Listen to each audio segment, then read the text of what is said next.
For what purpose does the gentleman from California seek recognition?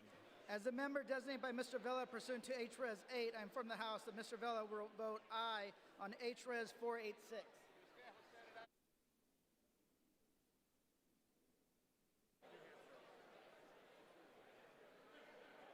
For what purpose does the gentlewoman from New Hampshire seek recognition? As the member designated by Mr. Pappas pursuant to HRes 8, I inform the House that Mr. Pappas will vote yes on HRes 486.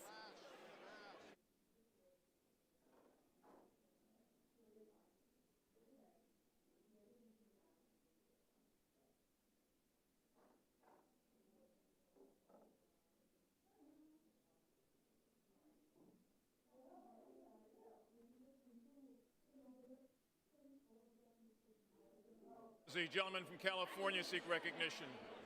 Mr. Speaker,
report on the effects of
Good afternoon.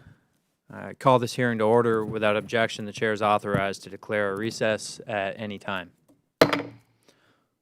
Apologize to those joining us to testify today for the late start, but we've been voting down on the House floor, and I think we should be good now, but I will just quickly note it's possible there could be a series of votes on the floor during this hearing, in which case we will stand in recess while we go vote. But I think we're going to be good, so I appreciate your patience. Let me first say that standing House and committee rules and practice continue to apply during hybrid proceedings. All members are reminded that they're expected to adhere to standing rules, including decorum. House regulations require members to be visible through a video connection throughout the proceedings, so please keep your cameras on. Also, remember to remain muted until recognized to minimize background noise. If you have to participate in another proceeding, please exit this one and log back in later. In the event a member encounters technical issues that prevent them from being recognized for questioning, we will move to the next available member of the same party and later recognize that member at an appropriate time slot, provided they've returned to the proceeding. For those members and staff physically present in the committee room today, we will continue to follow the most recent guidance. Masks are no longer required in our meeting space for members and staff who are vaccinated. Members and staff who have not been fully vaccinated are asked to wear masks and to socially distance, and we sincerely hope we can all do our parts to protect each other, but most importantly, our staff. Thank you for joining us for the hearing today. In a world dominated by technology and innovation, the science, technology, engineering, and math field, otherwise known as STEM, is more vital than ever to our national interests. STEM helps drive our economy forward. It creates life-improving innovations, and it allows us to keep pace with global technological transformation. It also provides Americans with good jobs and the opportunity to contribute to our nation's technological development. In 2019, over 19 million employees were working in STEM, and job growth in the sector continues to outpace non-STEM jobs. But for many workers, the barriers to entry into STEM are steep, and certain groups are chronically underrepresented in the field. With STEM research and development clustered around major research institutions, often in urban commercial centers, it can be difficult for rural small businesses to fully participate in the innovation economy. This is borne out by the overwhelmingly rural character of underrepresented states in the SBA Small Business Innovation Research, or SBIR, and Small Business Technology Transfer, or STTR, programs, including Maine. Compounded with the capital access challenges facing rural small businesses, this underrepresentation risks stifling rural economic development and also deprives federal agencies of worthy products and services. Additionally, Black and Hispanic workers make up just a tiny percentage of STEM workers compared to their percentage of workers across all occupations. Further, women hold less than 20% of U.S. tech jobs, and only 5% are in leadership positions at technology companies. From urban population centers to rural areas like Maine's 2nd Congressional District, too many entrepreneurs are being kept out of our innovation ecosystem. As technology continues to develop, STEM jobs will continue to grow in importance. We can't allow certain groups to lag as our economy moves forward, and it's in our interest to ensure the 21st century economy is as diverse and inclusive as possible. That's why we should elevate the current federal programs that are driving diversification in the STEM field, including initiatives like SBIR and STTR. SBIR was created in 1982 to reduce risk of investment in small businesses and encourage entrepreneurs to commercialize federal R&D innovations. 10 years later, Congress created the STTR program to drive cooperation between small firms and research institutions. The federal government funds these programs through set-asides of government agencies' extramural research and development funds. These two programs play a substantial role in supporting innovative small businesses and contribute tens of millions of dollars to small firms annually. Both share the stated goal of fostering inclusion and diversification by encouraging program participation by socially and economically disadvantaged firms. By working to improve the reach and effectiveness of these programs, Congress can help make the STEM field more accessible and ensure that more Americans benefit from our nation's technological development. We'll hear today from a diverse range of businesses during today's hearing about the challenges that they face operating in the STEM field and their experiences with the SBIR and STTR programs. Although statutorily required, participating agencies have struggled to increase participation of rural business owners, women-owned small businesses, socially disadvantaged businesses, and businesses in underrepresented states. Program statistics show that women-owned small businesses and disadvantaged businesses make up approximately the same share of awards as they did nearly a decade ago. This lack of progress is concerning, and we must examine efforts within the program for diversification. We also must evaluate how the SBA, research agencies, and institutions are spreading program awareness. Small businesses can't take advantage of these programs if they aren't aware of the offerings. Once aware, many small businesses depend on outside resources to complete the onerous application. Once they've won an award, small businesses rely on program-specific technical and business assistance providers to maximize the impact of their technology. I hope that today's hearing gives us the chance to examine how SBA and federal research agencies can better promote these initiatives and reach entrepreneurs in underserved communities.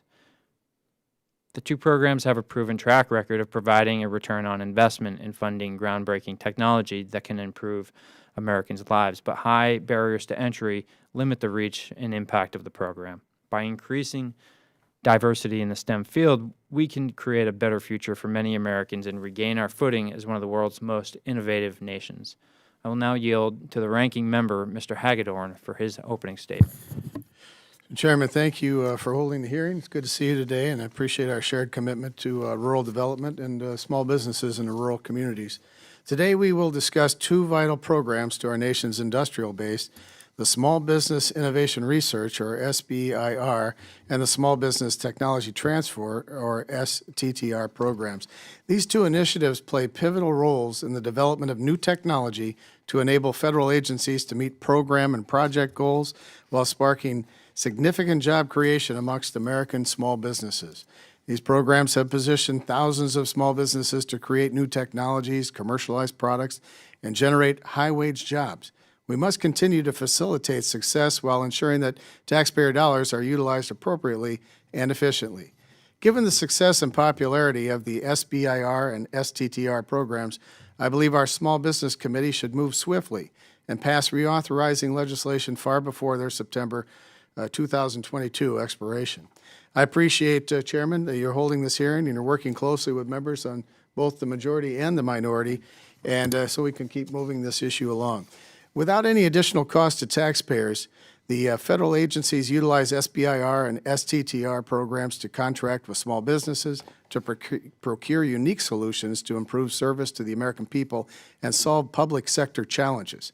Success stories include development of a new, longer-lasting and lighter lithium battery to enhance the Air Force's F-22, a new National Cancer Institute treatment that has the potential of saving thousands of lives, and a new piece of technology that enhances safety for astronauts on the International Space Station. These programs are delivering strong returns on investments. For example, SBIR and STTR economic impact studies from the Department of Defense and the National Cancer Institute have shown economic returns in excess of $15 to $23 for every dollar spent.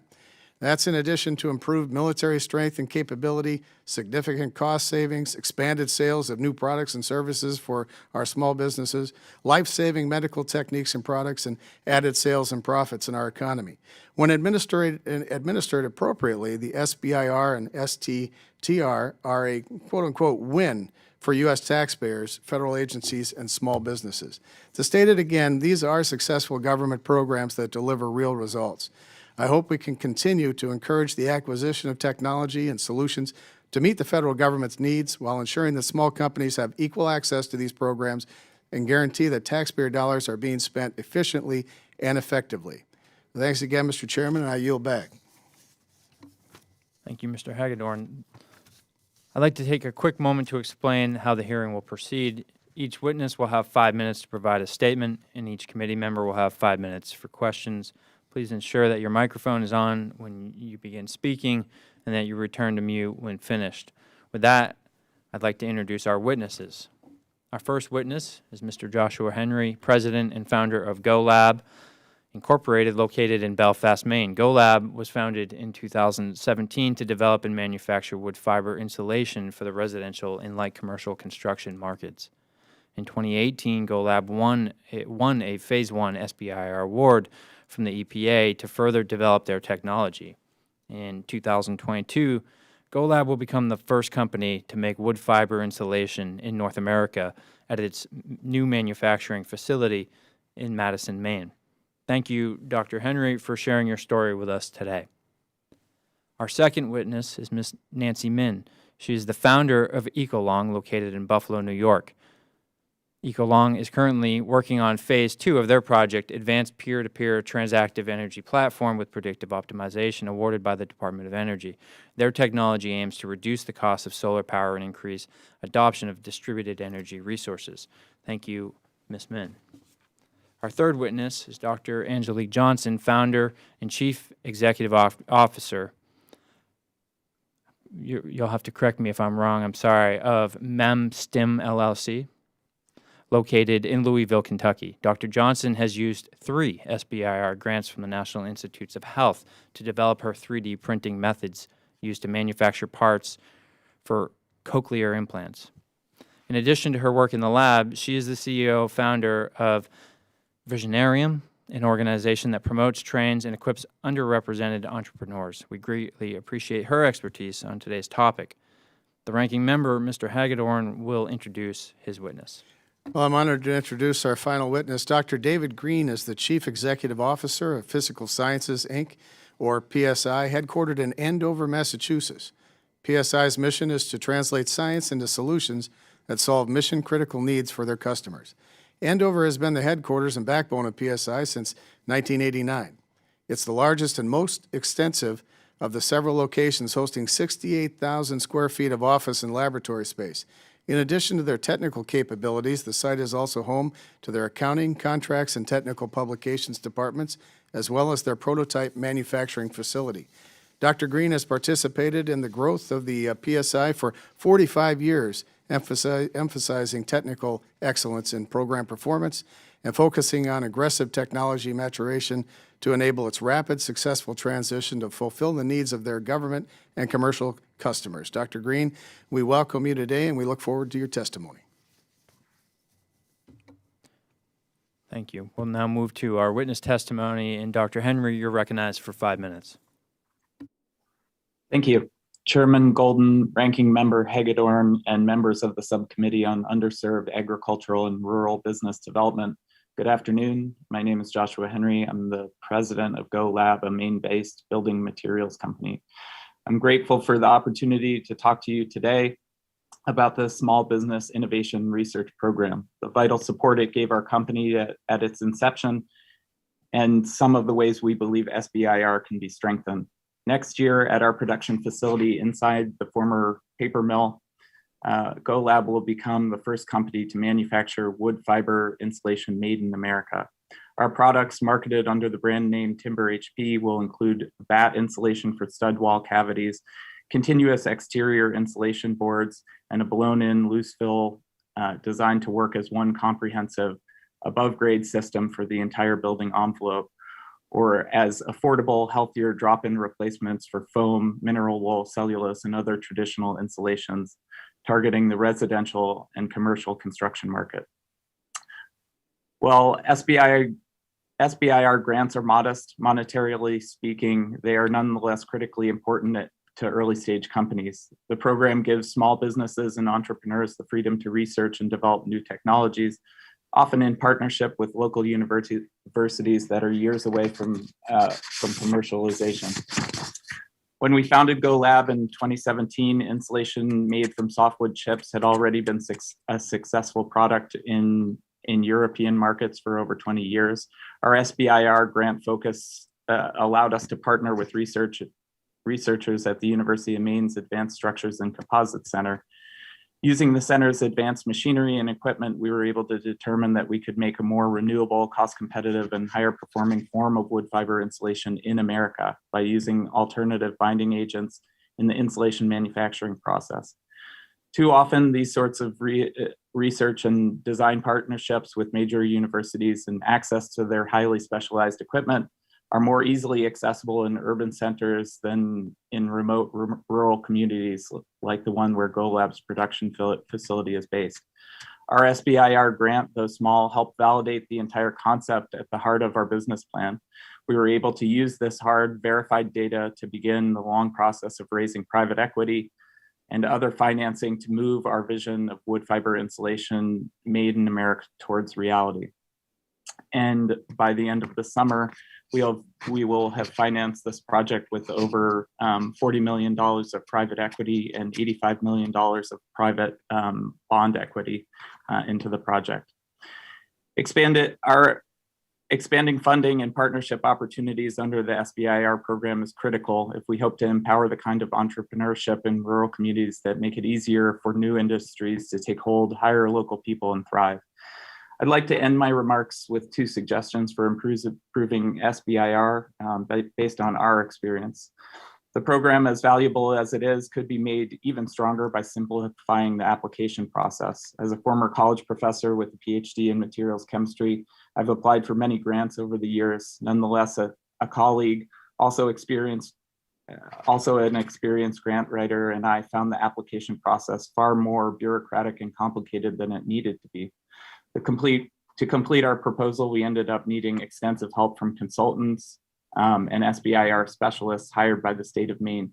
It still took many weeks to complete our application. Simplifying the application process would be an important step in the right direction. Additionally, as a business launching in a community, qualifying for new markets and tax credits and within an opportunity zone, I strongly believe, as I noted earlier, that more incentives are needed to ensure that a program as valuable as SBIR is able to make more investments in under-resourced rural areas where public research and development resources are limited. I think potentially if there could be incentives or bonus points, if you were, for SBIR applications from these areas, that could be an advantage and could serve as a stimulus for more companies from these areas to take advantage of the program. Thank you for your time, and I'd be happy to answer any of the committee's questions. Thank you very much for the testimony. Sorry, losing my place. We'll now recognize Ms. Min for 5 minutes. Chairman Golden, Ranking Member Hagedorn, and members of the subcommittee, thank you for the opportunity to testify today on the topic of prioritizing small, underserved, and rural businesses in the SBIR STTR program. It is an honor to be here. My name is Nancy Min, and I'm the founder and CEO of Echelon, based in Albany, New York. Our mission is to build interconnected and resilient communities. This mission is at the heart of everything we do, including developing a blockchain-based energy marketplace that provides communities equitable access to clean energy. We are fortunate beneficiaries of the SBIR STTR program, having received U.S. Department of Energy SBIR Phase 1 and Phase 2 from the Solar Energy Technologies Office to build out the platform. The DOE SBIR funding provides critical support that is positioning us for growth. My path to the SBIR STTR program wasn't easy. It took a lot of trial and error. My entrepreneurial interest began in college when I first heard of a new technology called blockchain technology that was underlying technology to this new thing called Bitcoin. The technology and its application has evolved significantly since then. We now use blockchain technology to decentralize and democratize the energy market. All small business owners will tell you starting a company is hard, but knowing what's next is harder. Hearing about and participating in the National Science Foundation Innovation Corp, or NSF I-Corp program, was a pivotal moment for us. The NSF I-Corp program taught me how to articulate my business idea and forced me to get out of the building to validate that our technology was commercially viable. However, the closest site that the NSF I-Corp program was administered was in New York City. That meant we had to travel 3 hours from Albany to New York City, or 6 hours round trip to attend classes. The first time writing a SBIR proposal was daunting. Thankfully, the US Department of Energy has a Phase 0 program that provides a variety of proposal support services for the first-time applicant. All of these programs helped us to get to the DOE SBIR award. In addition to the financial support of the SBIR, the program managers of the DOE Solar Energy Technologies Office provided integral support at every step of our development and commercialization process. The support of these communities continues even to this day, with the support that we get from business networks such as the Clean Energy Business Network, or CEBN, that plays a key role in advocating for clean energy research, promoting business partnerships across the nation, and nurturing small businesses like Ecolong for growth. Today, my testimony is about the power of communities and its role in accelerating small, underserved, and rural businesses and innovation-driven programs such as the SBIR STTR program. The first point I'll talk to is improving awareness and accessibility to federal innovation programs. The NSF I-Corps program addresses the knowledge gap with transformation of research into business ventures. However, awareness and accessibility of this program is often limited to innovators that are integrated with educational or research institutes or located in urban areas. Writing a proposal takes a lot of effort. Increasing the visibility and accessibility of the DOE Phase 0 program or research for all applicants is very beneficial for innovative firms, particularly for underserved and rural businesses. Community-based organizations are vital for innovators to extend their business network. For example, CEBN has been enhancing the accessibility of the SBIR funding solicitation across their network and beyond. More support for regional or national support organizations that serve as community hubs on the ground would help small underserved businesses and rural businesses get the support that they need to be competitive in the SBIR STTR programs. The second point is promoting open collaboration and open source to reduce the barriers to access technological innovation. The barriers to small business innovation are not limited to access to entrepreneurship programs. The development of technology innovations often require extensive technical community support and resources. A great example is open source technology. Businesses can significantly reduce the expenses and time to develop a product from scratch and focus their efforts on high impact uniqueness and innovation. As the chair of the Linux Foundation Hyperledger's Social Impact Special Interest Group, I have seen firsthand small businesses rising from the open source community. For example, the Department of Energy has encouraged and supported various open source projects, including Pacific Northwest National Laboratory developed Voltron, an open source distributed sensing and control software platform technology that joined the Eclipse Foundation. Researchers at Brookhaven National Laboratory developed the world's leading privacy-preserving artificial intelligence and will be contributing it to the open source PyTorch community. At the end of the day, the mission of the SBIR STTR program is to support scientific excellence and technological innovation to build a strong national economy. This requires innovation on both the technical and business or commercial end. By improving the awareness and access to federal entrepreneurship programs, small businesses will have the tools to build successful business ventures. By promoting open collaboration and open source, small, underserved, and rural businesses across the nation will have a launchpad to catapult their technological innovation, to do their part in building a strong national economy. Thank you again for the opportunity to testify. I look forward to answering the committee's questions. Thank you. The committee will now recognize Dr. Johnson for 5 minutes.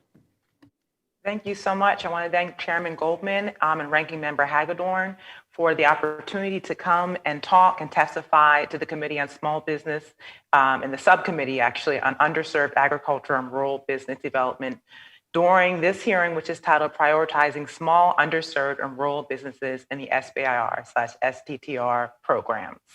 My name is Dr. Johnson, as you've already heard, and I testify today not only as CEO and founder of MEMSTEM, but also as a leader in several organizations, STEM organizations, both at the NSF and the NIH, as well as locally in the state. Some of those organizations include the NSF Council on Engineering Research Visioning Alliance, the Kentucky Statewide EPSCoR Committee, the National Institutes of Biomedical Imaging and Bioengineering at the NIH, the NSF NNCI External Advisory Board, and MedTech Color. I've also given my opinions to several other federal organizations and actual global international organizations, such as the 8th District of the Federal Reserve, the Royal Academy of Science International Trust, the International Chamber of Commerce, and the United Nations Assembly on Women and Girls in Science. And I say all that to say that I represent not only my own opinion, but also the opinions I've heard from countless members of the African-American community in the STEM fields and innovation, as well as countless members of women innovators in the field. While getting my PhD in electrical engineering from the University of Michigan, I founded MEMSTEM. And MEMSTEM is a company that has been developed to create advanced manufacturing processes for neurostimulator devices for conditions such as hearing loss, heart failure, chronic pain, Parkinson's, tremors, and much more. Now, that's a lot, that's a mouthful, but if we think about the human body, everything we think, say, and do is controlled by nerves and neurons. And when there's any sort of problem in the human body, in many cases, it can be tied back to a nervous system issue. And so the technology we're creating is very critical. But we're not only just creating this technology, we're making it cheaper, more affordable to lower the healthcare costs in this nation. And we're innovating the technology so that we can increase the performance. At Memston, we use 3D printing as opposed to hand assembly to be able to make these devices, which not only will decrease the healthcare costs nationwide here in the US, but also allow us to increase access to countries globally and export our technology.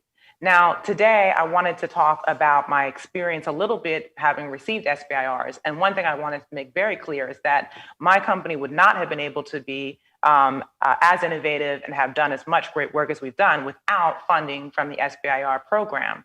However, the reasoning for this is because there's such a lack of funding in venture capital, particularly for African-American females and Black business founders. Less than 1% of venture capital goes to those founders, and less than 0.27% actually goes to African-American female founders. Now, the SBIR program is a wonderful example of a program that can come in and fill this gap, but unfortunately, it also suffers from these less than 1% funding going to African-American founders, and even seeing worse numbers when we talk about African-American female founders. So some suggestions that I want to highlight are really these 4 ones. A, I think that we need to have an increase of representation on the review committees, and that representation needs to be paid. I know that there's a lot of recruitment for diverse representation, particularly Black faculty members, researchers, and innovators, but they do have lower wages that they're receiving and much more discriminatory things in terms of seed funding outside of the SBI program. So pay should be included in that. I also think that we should create a special fund to help Black businesses acquire consultants and trainers in writing to help them prepare the grants and the applications. And then also, I think we should have a special fund, an actual award supplement that would be a subcontract line of funding to Black businesses that would not only provide an entryway into the SBIR program, but also provide mentoring and assistance as they continue to contribute to the innovation economy through the SBIR program. And the last thing that I will say is I concur with some of what the other speakers said, in that we need to expand the reach beyond academia. It's no mystery that there is very poor representation of African Americans, Hispanic, Latino faculty members in STEM, and that's not due to those populations account. It's due to, unfortunately, the low rates of achieving tenure and other systemic injustices. So we need to be looking beyond academia for PIs to submit to SBIR programs and providing training programs to help those individuals submit to it. Thank you. Thank you. And we will now recognize Dr. Green for 5 minutes.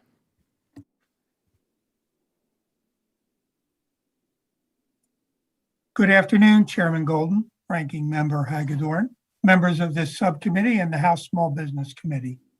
Thank you for the opportunity to speak today. It's an honor to testify on behalf of the New England Innovation Alliance, a coalition of small high technology companies across the New England area. And NEIA members, including Physical Sciences, Inc., have demonstrated the benefits of small businesses can provide the federal government and America's economy throughout the program's nearly 40-year history. As mentioned, studies have shown that the SBIR program generates post-award revenues 15 to 23 times greater than the initial investment.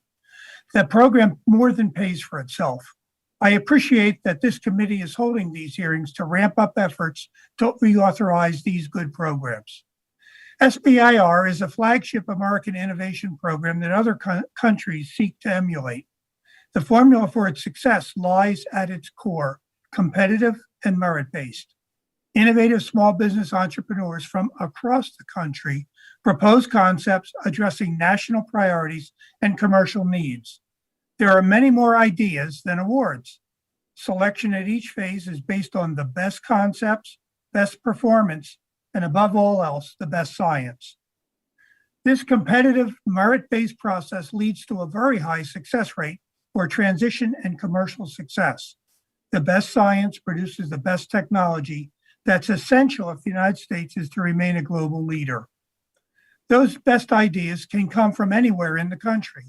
Using the publicly available SBIR.gov website, I conducted an analysis into SBIR awards by geographic location.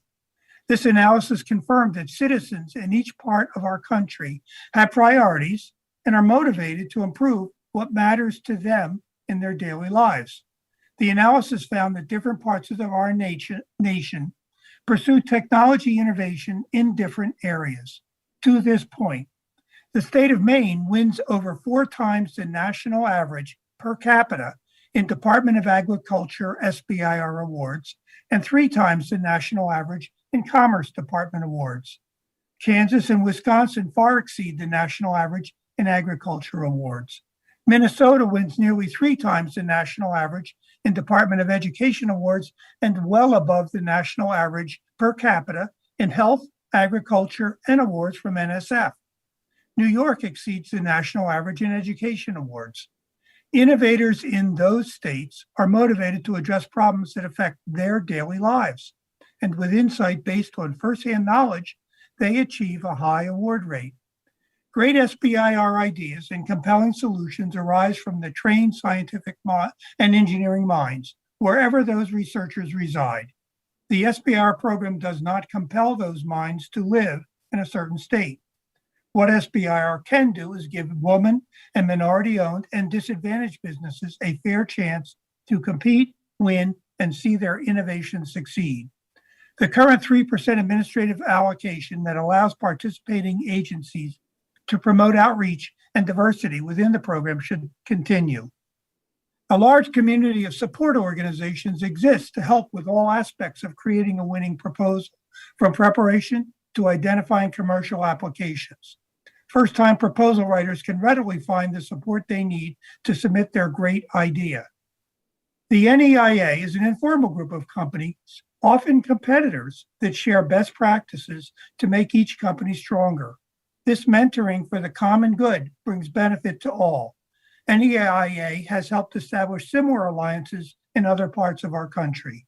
We encourage the committee to consider this model a network of competitive performers to improve proposals.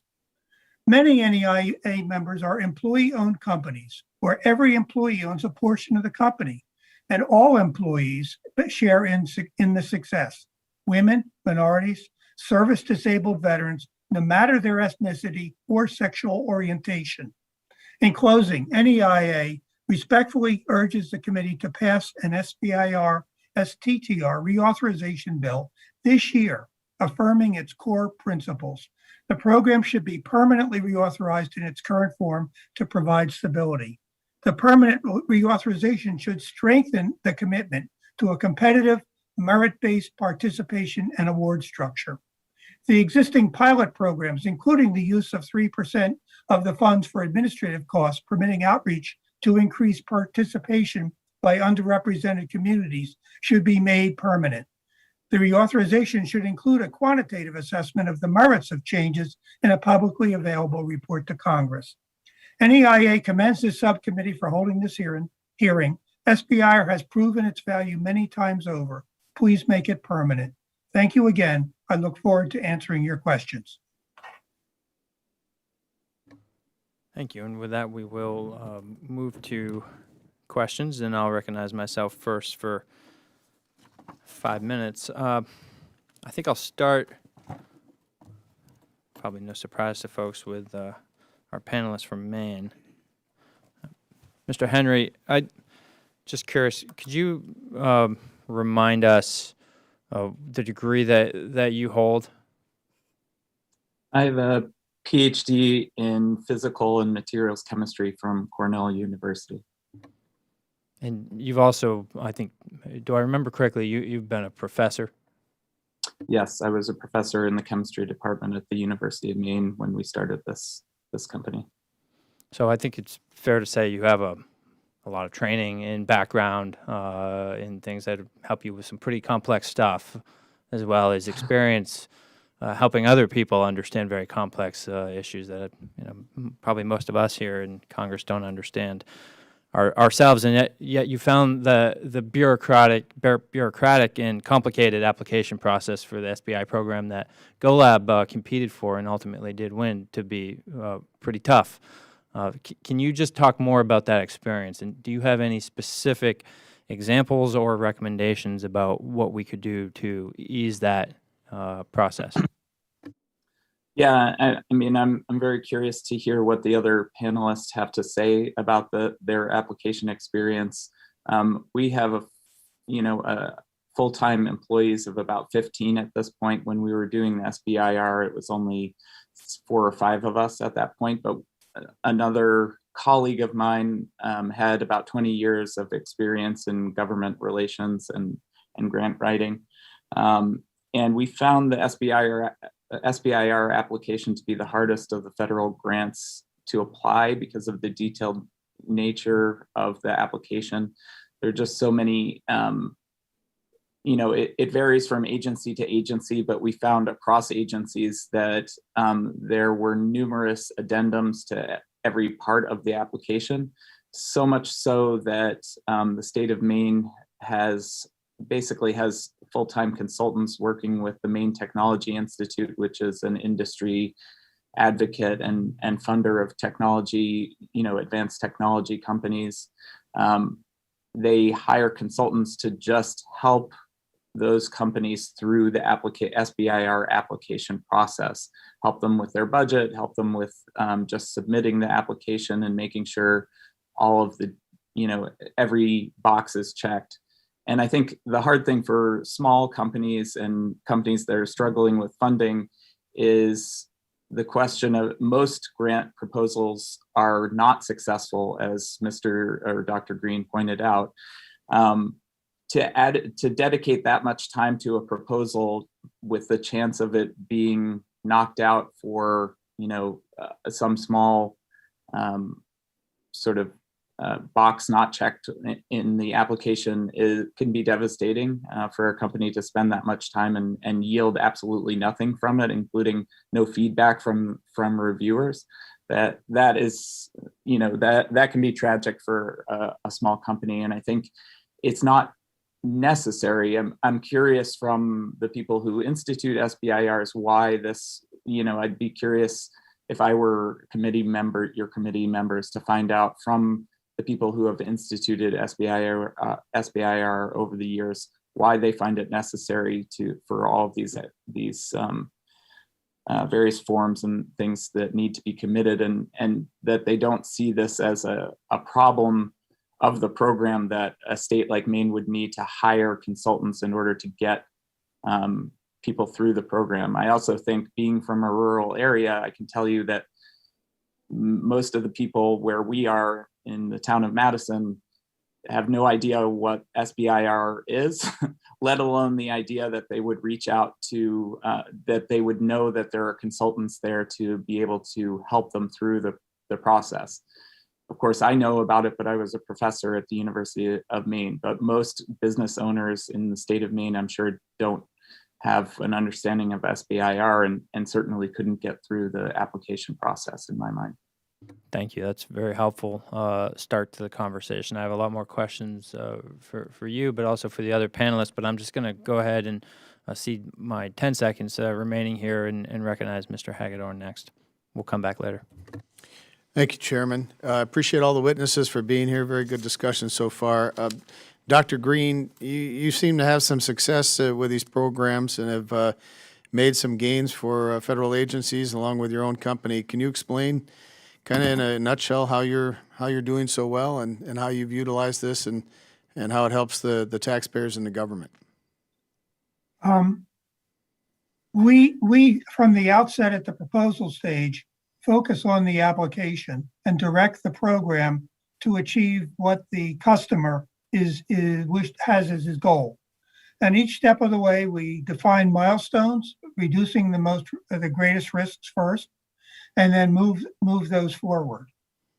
We have had many successes, and through those successes, we've learned that it is essential to address all aspects of the problem, as well as to decide on the best path to market. That best path does not necessarily mean that your company develops new skills along each step of the way. As various people have noted, not just in proposal writing, but even when a technology is successful, there are many stages after that. The production, the marketing, the market presence, the distribution, all of these require additional skills. What we decide is the best path to market. That often involves partnering and partnering with other small businesses, which are already active in that technology field, where we can transfer that technology to them, and they already have in place the know-how and skills. That allows our innovators to go back and to solve the next problem for the government. Well, it sounds like it's not a direct line, and you've learned some things over the years and probably had consultants and other help helping you with that. And, maybe you're just building a better mousetrap when it comes to how to do this. You talked about maintaining the 3% allocation and reauthorizing. You feel strongly about that. Committee should move forward and reauthorize and make this permanent? Yes, I think that is essential. First of all, the 3%, each of the other speakers today have addressed that. And I think it's important because as has been noted, there is a barrier and we need to work to overcome that barrier. And that can either be done by reducing the paperwork or standardizing it in some manner, or by the additional help that's provided by the agencies and by the private sector. The benefit of making it permanent is that it is both to the government and to the small businesses. During the reauthorization period in 2008 through 11, there were 14 continuing resolutions to keep the program alive. During that time, awards were put on hold. Small businesses who had started with ideas actually went out of business waiting for decisions to be made. From the federal side, it allows there to be a defined program budget that they can then plan and allow technology to be developed through phases 1, 2, and 3. It also creates good career paths for federal employees to become deeply knowledgeable and become good advisors to guide the program to help the small businesses in each agency. Thank you. Real quickly, Mr. Henry, you were talking about the complicated application process. And my understanding is these aren't really grants, they're awards. And having worked at the Treasury Department, I kind of have some background in how government agencies have to justify for the Congress and others their expenditures and monies that go out the door. So maybe that's some reason why it's a little more complicated. But you mentioned that you don't receive feedback if you're on the losing end, if you want to put it that, for one of these awards. Help us understand that a little bit more, and you think it would be important for agencies to have to follow up?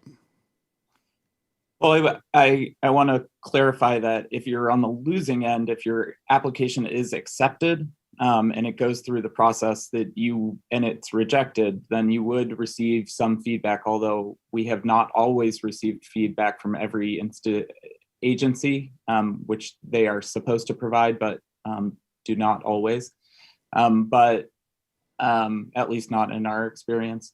But if you were to not be able to submit on a technicality, then the application was rejected before that process, then that's correct. You would not get any feedback. It would not be, the application simply would not be reviewed.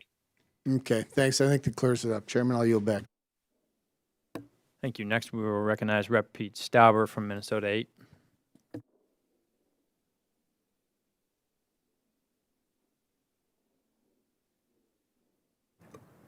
Okay. Thank you very much. Thank you to the witnesses for being here today. And I just, early in my time in Congress, I became familiar with the Small Business Innovation Research Program and the good work it can do for our small businesses. Lake Assault Boats in Duluth, Minnesota, which builds custom fire and rescue patrol boats, applied for Phase 1 funding from the Air Force's SBIR program. Lake Assault intended to use the funds to undertake a trial to improve, excuse me, you're good? Okay, to improve patrol boat technology, ultimately reducing energy inefficiencies.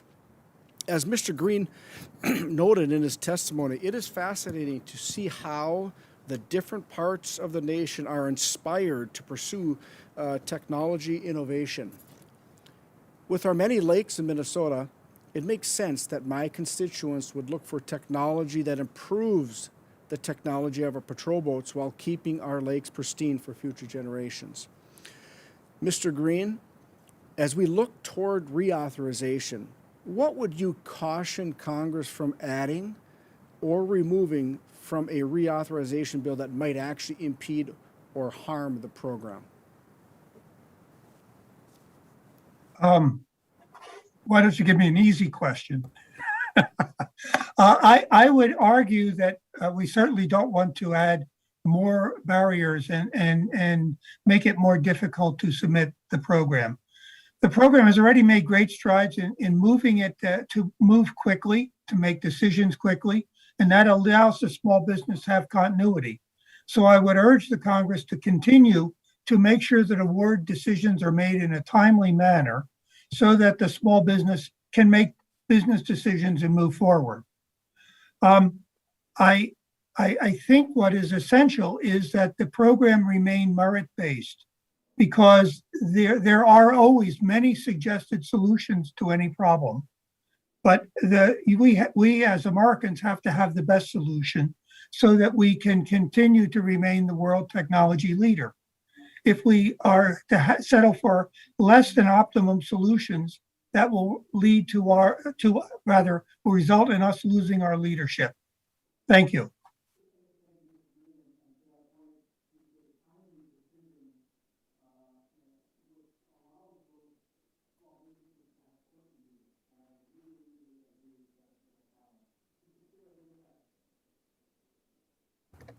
Thank you. We'll now recognize Representative Claudia Tenney from New York 22. Thank you, Chairman Golden and Ranking Member Hagedorn, for taking the time, and thank you to the witnesses for being here. I represent New York's 22nd Congressional District, which stretches from the shores of Lake Ontario to the border of Pennsylvania. We have a diverse collection of cities, rural area, and suburban areas, but we're also the home to a lot of innovation heritage, including IBM was founded in my district. The Air Force Research Lab Directorate is part of the former Griffiths Air Force Base, so we do have quite a bit of innovation. But I wanted to focus, Mr. Griffith, you said, and I thought your testimony was interesting, and just to kind of piggyback on what Mr. Stauber had to say, you indicated that the state of Maine and Kansas and others have twice the grants. What can we do in New York to revitalize our innovation and be able to have access to some of these, tech grants and also innovation transfer grants? How would you create a model that we could get more innovation in New York and more resources to New York that emulates the success of other countries, and how could we make that a permanent issue than something we could support in reauthorizing this bill? Well, I think, if I may, I think the government has already put in place through this 3% allocation the factors to provide support. And as I've mentioned, there is a private sector community to provide support. But because I'm speaking today on behalf of the New England Innovation Alliance, I think it is essential for small businesses who are competitors, their peers, to get together and share best practices. That doesn't have to be just winning an SBIR grant. It can be HR, it can be benefits, it can be hiring. All of these things are challenges that every small business entrepreneur faces. And so by having this collective open discussion with your competitors, you end up building a better company, and you end up developing a philosophy of how to respond and win grants. And so we've helped create organizations in Ohio as well as California that follow this model. And I think beside federal involvement, private sector and peer involvement is a great way for each company to improve its knowledge base.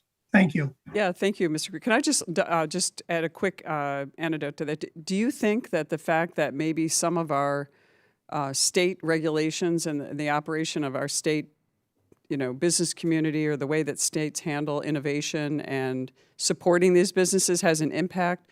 For example, New York versus Maine, and as you indicated, Kansas as well has even more grants than we do. Is that something that is a factor in your experience?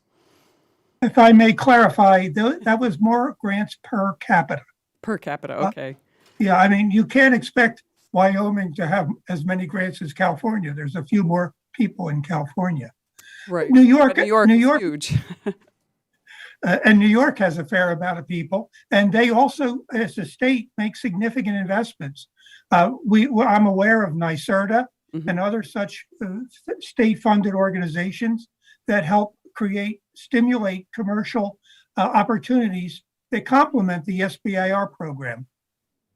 Well, thank you.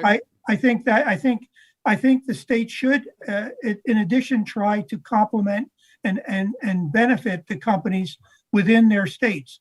And that will help attract people to those states to address problems and technology areas that are important for the citizens of that state. Thank you. I appreciate that. Just one quick question for Ms. Min. In your testimony, you pointed out that many of these businesses, especially the Small Business Innovation Research experience, finds that a lot of these businesses don't or have a tough time getting through some of the technical and bureaucratic process. Would you recommend that we either fund or provide technical resources to businesses that are applying for these grants so that they can use these funds and this assistance more effectively? And how would you do that? How would we add that? Oh, absolutely. I think, an example of a resource that we've taken advantage of is the DOE Phase Zero program, which provides critical proposal support services, and other things that you can also select from a kind of a la carte menu is technical support services as you're developing out your proposal. Yeah, can I just ask a quick question? So we have a huge interest and need in the broadband industry. Would that be somewhere where we could actually get the technical assistance to help with trying to incentivize people to move into that industry and that business quickly? I got absolutely. Yeah, absolutely. Thanks so much. We appreciate it. I yield back. Thank you. We'll now recognize Representative Roger Williams, the Vice Ranking Member of the committee. Successful entrepreneurs will recognize needs in their daily lives and work towards bringing solutions to the marketplace.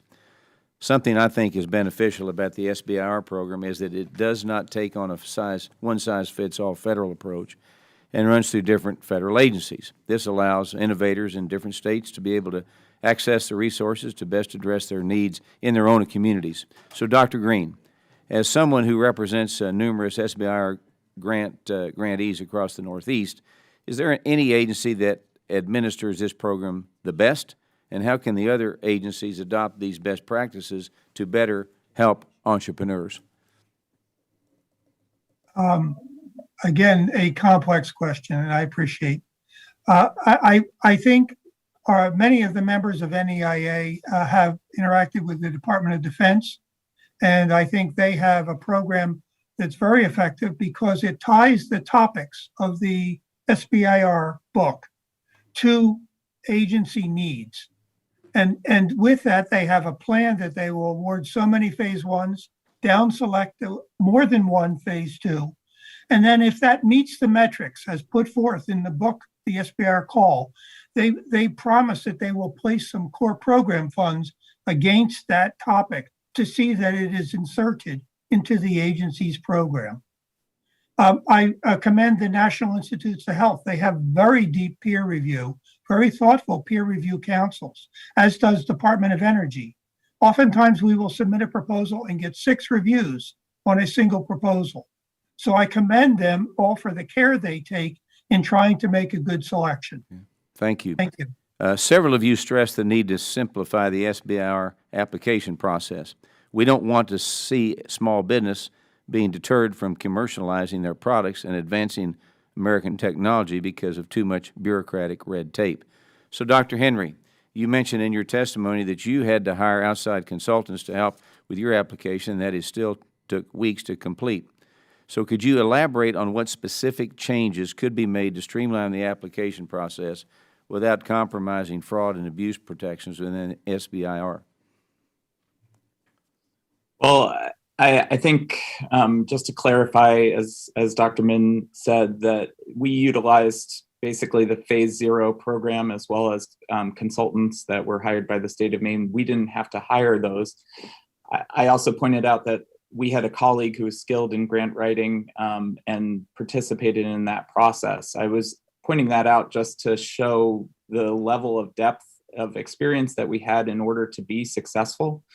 And I think that my experience, there are a lot of innovative companies here in the state of Maine that don't have the benefit of, people with grant writing experience that be able to access these programs. Dr. Green, for example, represents an organization that, is successful because they have a number of, PhD scientists that are experienced with the grant writing process. And once you have the experience of getting through it once, it's quite a bit easier than, the second and third and fourth time. It's that initial barrier to get over it that I think is a problem. And I think I can't really speak to the fraud issue. I don't know why the process is so complicated. And looking at other federal programs, for example, we won a Wood Innovations grant from the USDA that was for more money than the SBIR, EPA, SBIR that we were funded for. And the entire proposal was all of 5 pages. And I do think that is not always possible for something like a SBIR. And I'm not advocating simplifying the actual writing of the proposal. The proposal should be extremely detailed, as Dr. Green mentioned. It should lay out all of the aspects that need to be laid out in order to verify the scientific veracity, engineering veracity of the problem they're trying to solve and the market. But the bureaucratic aspect of it seems to me somewhat unnecessary. There's a lot in there that a layperson or a person who has never approached an SBIR program would not be able to get through or understand. And I'm telling you that based on, over a decade of experience of winning grants from the National Science Foundation, from the Department of Energy, from the Department of Transportation. This was an unnecessarily complicated process relative to other programs. Okay, thank you for that testimony. I yield my time back. Thank you very much. Assuming that we don't have Representative Salazar on remote anymore, we're going to move on to a second round, and I'm going to recognize myself. I did want to just quickly, Mr. Green, PSI, I think it looks like has gotten about 1,400 like SBIR or STTR awards since 1983. I'm assuming that's when the company was started, but perhaps not. Maybe that's just the first time. You're in Andover, Massachusetts. I think, Mass has gotten about 385 awards, I think, last year. But I think in the last 3 years, you've got over 100 contracts of $66 million and 220 employees. These are good things. So, congratulations on that. And I know that the company's been very successful. But how did you start out? I mean, were you a smaller company then? How do you compare to, let's say, a startup company today when you were just getting started back in the 1980s? Our company Physical Sciences began in 1973 during the aerospace crunch after we had put man on the moon. And so we existed for a decade before there was an SBIR program, supporting the government through research and development contracts. In the early days of SBIR, the discretionary funds that had funded many companies were taken away and used for SBIRs. And so initially, SBIRs, in addition to serving the dual purpose of commercialization, also continued to support national needs. I think the reason that our company is successful is that we have many people who are trained as Dr. Henry has pointed out, trained at writing grants. We have people that are rounded entrepreneurs, but also PSI has realized that we are good at the research and development. And so we, as I mentioned earlier, we make a decision that oftentimes it is better than for us to develop the production, the marketing, sales, distribution, market presence, brand. It is better for us to transfer and partner with another company who has an existing technology, but this allows them a next generation technology and that allows the technology to get to the market efficiently, because there is a probability that a good idea could die at every step in that process. It's efficient, it's quicker, and as a result, it produces a greater return for the SBIR program. And then our serial entrepreneurs can take their expanded skill sets and try and address the next problem. All right, thank you. Some people were, I think, a little confused with some of the earlier statistics. When we're talking about per capita, Maine got 6 awards, I think, most recently. We could stack that up against 800 in California, 358 in Massachusetts, like 150 something in New York. Kentucky, where Ms. Johnson is from, 16. So per capita sounds impressive, but there is some, pretty big gaps there. I'm curious. Dr. Johnson, how would you propose that SBIR or STTR outreach activities could be better designed to reach targeted populations? I think Dr. Henry made the point that people in a place like Madison, Maine wouldn't even know this program exists unless there was someone there to help lead them to it. Yeah, I think that marketing of the program needs to go beyond the academic campus. I know historically, that is where much of the PIs that apply for SBIRs come from. And even presently, there's a huge concentration there. But marketing really needs to go beyond that to be in the startup community. I run into, that really is where most of the businesses are being generated. If you really think about the startup community or the small business community, not actually coming from academic institutions anymore. So that would be my highest recommendation, that they need to partner with startup ecosystems, provide training, events, workshops in those startup ecosystems, as well as small business development centers and the like. Thank you. I appreciate that. I got about 30 seconds left, so I'm going to reserve further questions. And at this time, I'll yield back and recognize Mr. Hagedorn. Thank you, Chairman. I appreciate that. Both Dr. Green and Dr. Johnson, you kind of waded into an area about reauthorization. And Dr. Green, you're pretty explicit that in the future, if these programs are going to work properly, that the best science needs to win out. This needs to be a merit-based, totally competitive process. And Dr. Johnson, you talked a little bit about how maybe there needs to be more outreach, and so folks can who are new into the process or don't have as much experience are aware of the programs and maybe have some additional expertise provided to them as far as going through the application and that type of thing. What I would be concerned about as we look at reauthorization is any concept that the actual awards be given based upon preference of identity or race. Recently, with the Small Business Subcommittee, Small Business Administration's administrator, I've spoken with her in one of our hearings and asked about the Restaurant Revitalization Fund. I didn't think that that was quite fair. I thought it was discriminatory that we had a priority list, and now we have basically everybody who wasn't on the priority list is not getting any money for their restaurants, and they happen to be, in this case, white men.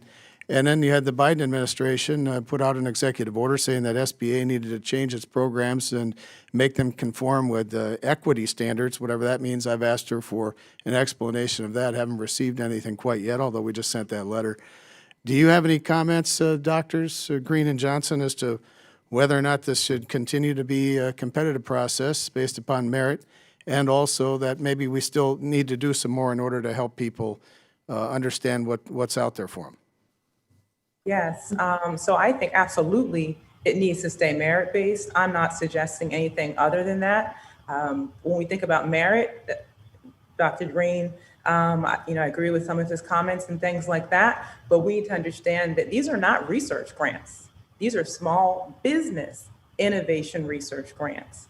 And so, unfortunately, if you look at the statistics, many of the companies that come out of universities are not the ones creating economic impact in the United States of America. So when we talk about merit, it's not merit based off of how sexy the innovation idea is. It's merit based off of, can you translate that innovation is impactful for the United States in terms of innovation, impacting the economy, and impacting healthcare, impacting the environment.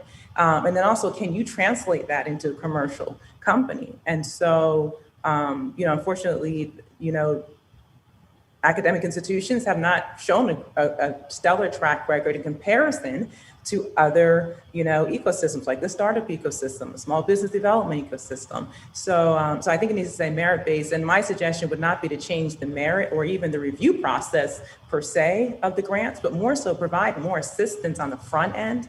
For example, if you are looking at the academic institution or even in the startup ecosystem, a lot of times minority business enterprises don't have seed funding to actually do the early stage research necessary. So I would propose that we add to the phase 0 programs that we see for grant writing, an actual phase 0 program that provides pre-seed funding so that people can produce minimally viable prototypes or do pre-early stage research so they can have a much more competitive phase 1 application. So I think it definitely needs to stay merit-based, but we need to make sure that the metrics for merit are based off of economic impact and innovation and not just pure basic science research. Thank you. I think I understand what you said. I'm not sure that I completely agree with the last part of that. Mr. Green, anything for Yes. May I add? So I agree with the fact that of course, that it should be merit-based, and I also agree that there should be additional assistance. I believe that the 3% administrative funds now are adequate to address this problem. But what I would suggest is we take a study to decide how they can best be deployed. I understand that the roadshow has toured all the countries, all the states, and we should assess the benefit of that versus targeting particular entities that could benefit more. So we agree with reauthorizing the pilot programs, and I think the phase 0 and the I-Corps are part of those pilot programs. If they're not already permanent, they should be made permanent. And I think that the agency should look how to optimize the benefit of their administrative allowance. Thank you. Thank you. Appreciate it. I'll yield back. Thank you. I do want to kind of dig a little bit further into the merit, versus economic benefit discussion. I'm interested in that. Mr. Henry, maybe I'll give a little bit of time to you on this, but I can also share a little bit of your story. In my district, Madison, Maine, was a paper mill town.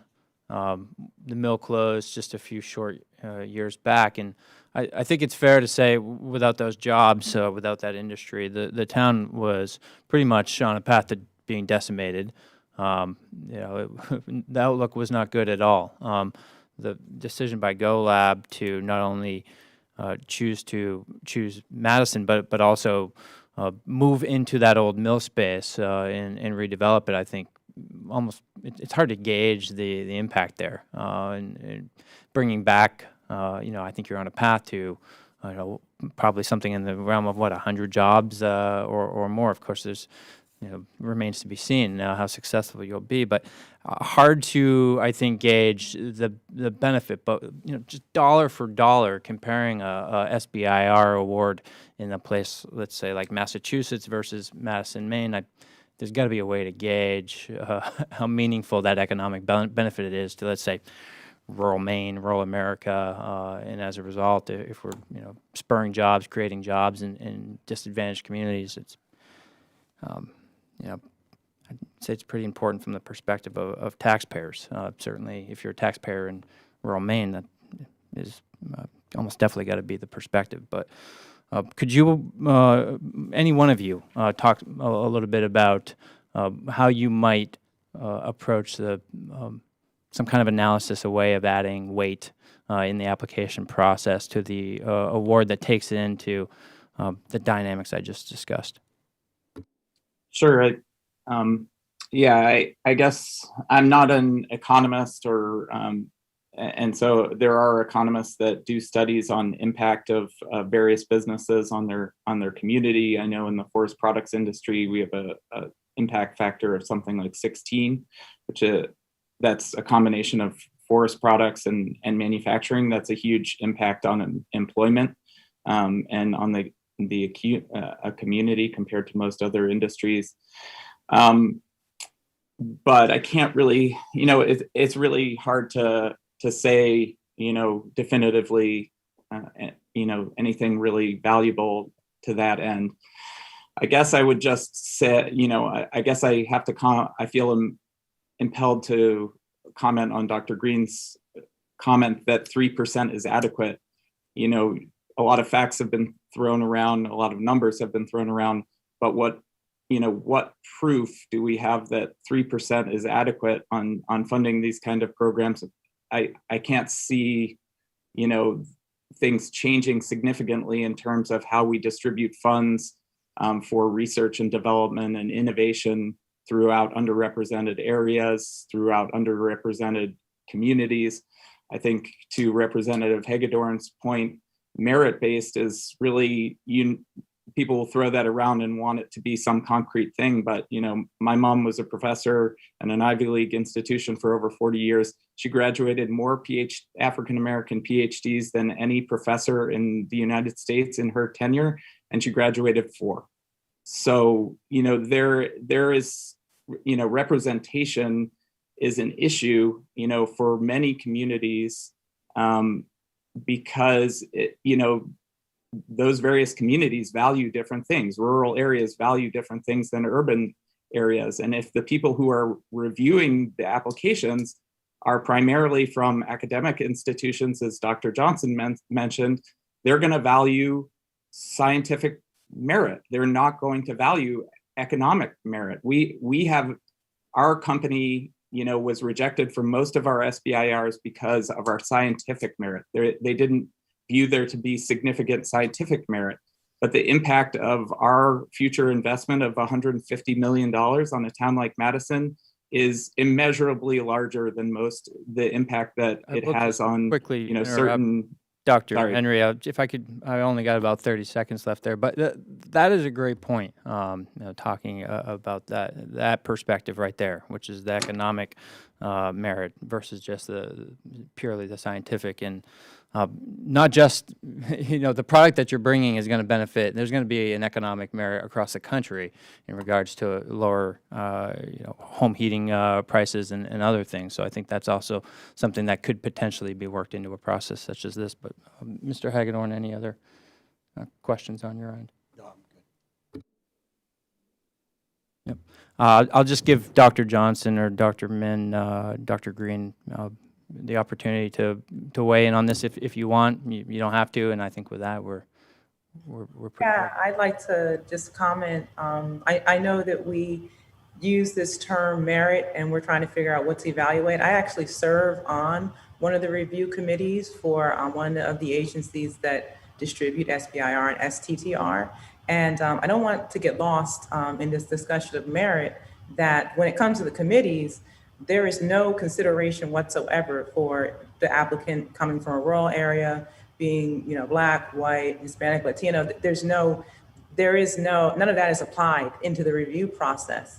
And so I think really what we're talking about is how do we get applicants, a more diverse pool of applicants, doing more diverse innovations of higher quality into the program. And that starts with equipping and enabling more individuals from diverse backgrounds, that are currently underserved to be able to do that. So, so when we talk merit, when it gets down to brass tacks, when you're actually in that review committee, we don't see anything but the application in front of us. But we really need to make sure that everybody's given the opportunity to put the best application in front of us, not just in the way that they write it, but also in the content, which is more so what we care about.